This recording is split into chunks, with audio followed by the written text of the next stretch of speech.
Dumnezeu prin biserica și să dat pe sine pentru ea, ca să o sfințească cunoscându-o cu pătraia apei prin cuvânt și ca să o înfățișeze ție în biserică slăvită, neavând pată sau întinăciune ori altceva de felul acesta, și ca să fie sfântă și fără de prihană.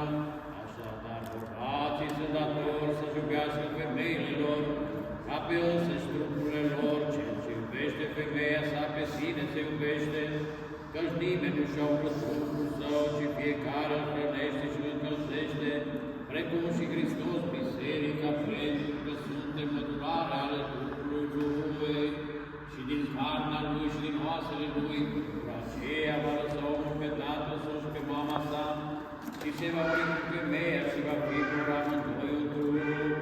Taina aceasta mare este iubică și Hristos și biserica, deci dar voi fiecare a sa să-și iubească femeia sa, ca pe sine însuși și iar femeia să se teamă de bărbat. Înțelepciune drept să ascultăm Sfânta Evanghelie, cea de la Ioan citire.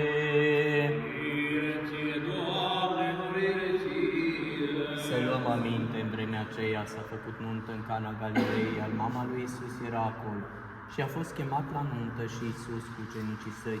Și sfârșindu-se vinul, a zis mama lui Iisus către dânsul: nu mai iau vin. Iar Iisus i-a răspuns: ce ne privește pe mine și pe tine, femeie? Ceasul meu n-a venit încă. Mama lui a zis celor ce slujeau să faceți ceea ce vă va spune. Și erau acolo 6 vase de apă făcute din piatră, puse pentru curățirea iudeilor, care luau câte 2 sau 3 vederi. Iisus le-a poruncit: umpleți vasele cu apă, și le-au umplut până sus. Păi le-a zis: